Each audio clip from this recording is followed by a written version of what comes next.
Boa tarde. Eu vou continuar aqui a apresentação do Schopenhauer, que foi interrompida subitamente devido à minha falta de voz. Aliás, continuo com o mesmo problema. Esperemos que hoje dê. Eu estava falando a vocês do amor e da bondade como compaixão.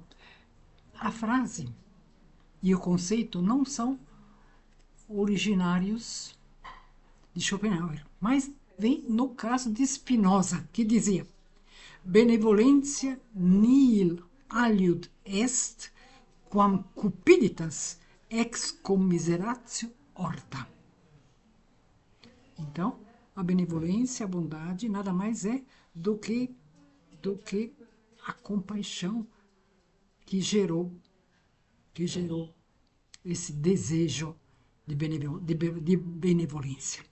Essa é a frase de Spinoza, do mesmo jeito que aquela frase homo homini lupus era uma frase que remonta a Plauto, um poeta latino de 200 a.C., tá? Que dizia essa frase: homo homini lupus, o homem é o lobo do homem. Depois foi retomada por outros filósofos, entre os quais Hobbes, não é? Mais recentemente. E Schopenhauer em seguida. Agora, eu vou falar para vocês então da questão do sonho, da questão do sonambulismo, das visões, das alucinações e etc. Tá? Então, o interessante é isso, que o sonho, ele tem como molde a função cerebral, certo? A função cerebral é o molde do sonho. Não há intervenção dos sentidos. Então,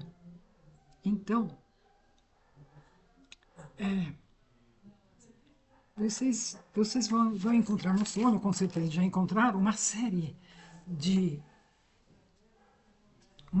de fatores que compõem uma história. Eu já falei nisso quando tratei do sonho em Freud, não é?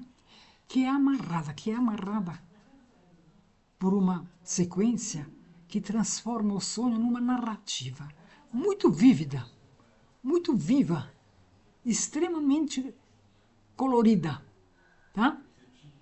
E então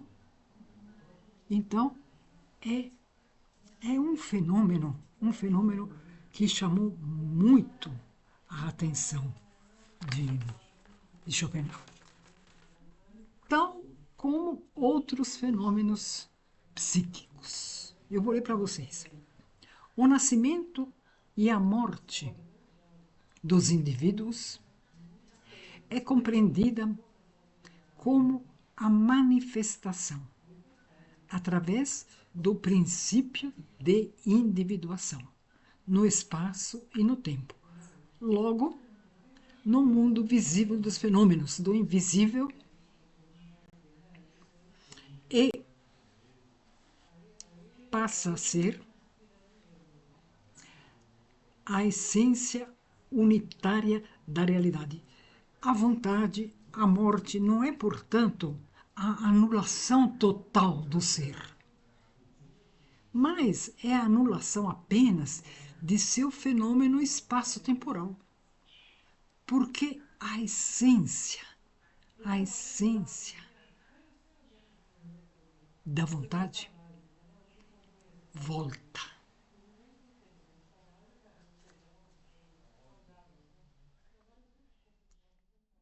Por assim dizer, a fazer o quê?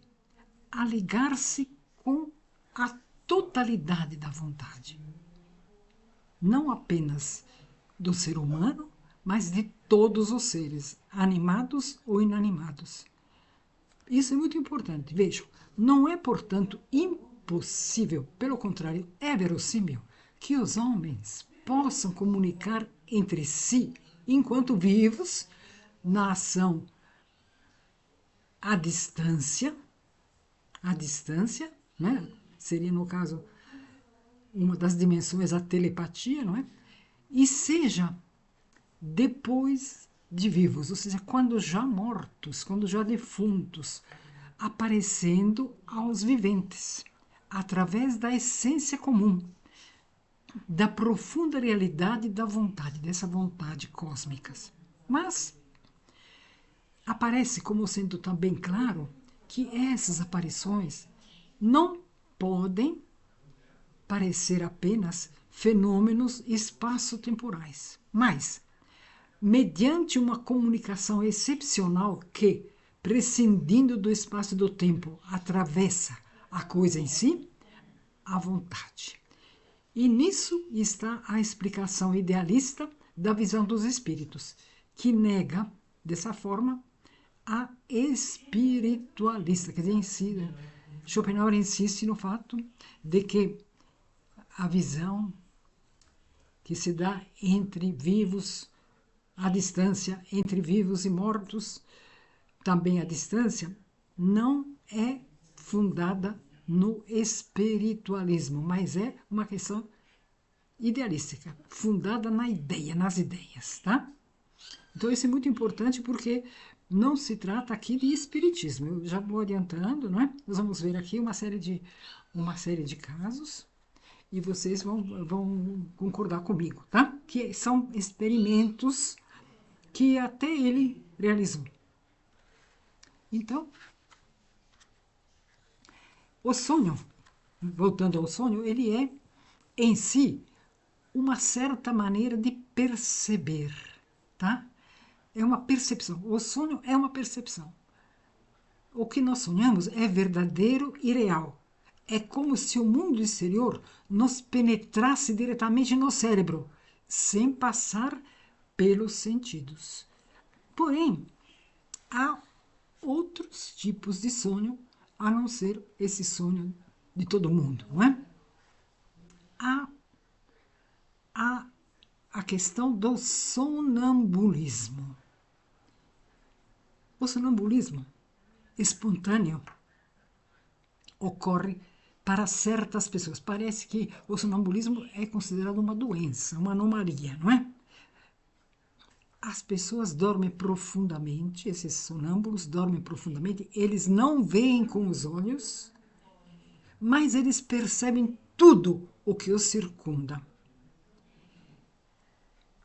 O sonambulismo pode ser induzido pela hipnose, tá?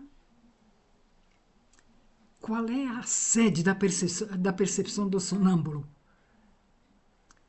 Quando o tato físico desapareceu.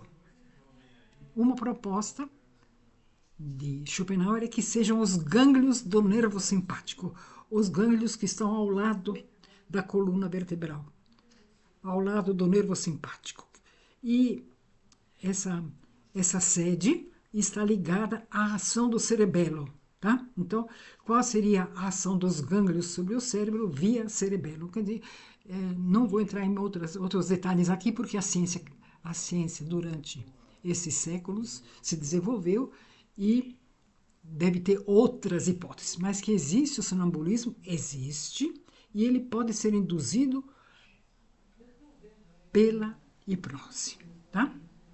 Eu vou ler a vocês agora qual é a tese do sonho, tá? Vamos ver a tese do sonho. Uma vez que o cérebro, durante o sono, é estimulado pela intuição de figuras espaciais a partir do interior, conforme dissemos, e não do exterior, este estímulo desse tipo de intuição deve atingir o ser humano numa direção oposta daquela normal de um estímulo que provém dos sentidos. Como consequência disso, a própria atividade, ou seja, a vibração interna, toma uma direção oposta à direção habitual, dando assim origem a um movimento antiperistáltico. Com efeito, em lugar de mover-se na direção das impressões sensoriais, ou seja, dos nervos sensoriais, para o interior do cérebro, existe uma direção e uma ordem invertidas,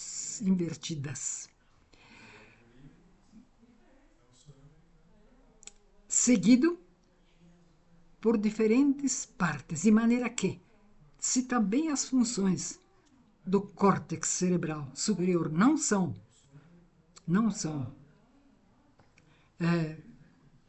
percebidas pelo córtex inferior, é possível que a matéria da medula branca assuma as funções da matéria cortical cinza e vice-versa. Ou seja, o cérebro trabalha como que ao contrário. Tá? Então, compreende-se porque durante a vigília não sobra nenhuma lembrança da atividade, por exemplo, do sonâmbulo, porque a vigília é condicionada pelas vibrações das fibras cerebrais na direção oposta.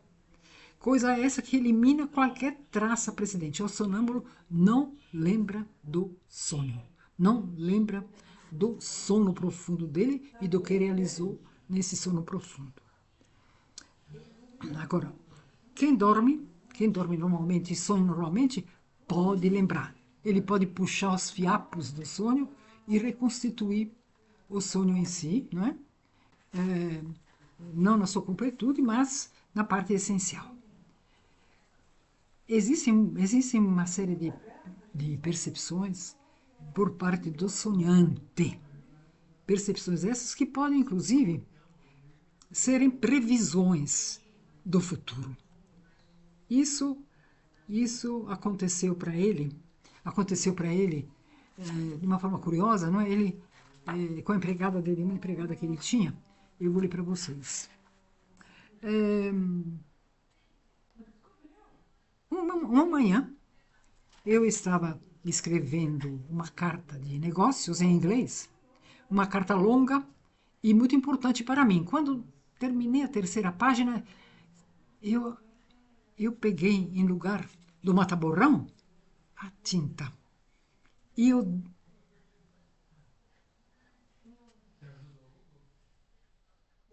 cobri com essa tinta a carta. Antigamente, o mata-borrão era em pó. Era um pó que se jogava nas letras manuscritas para secá-las. Ele pegou o tinteiro e foi gotejando a tinta em cima dos caracteres em lugar de gotejar esse mata-borrão.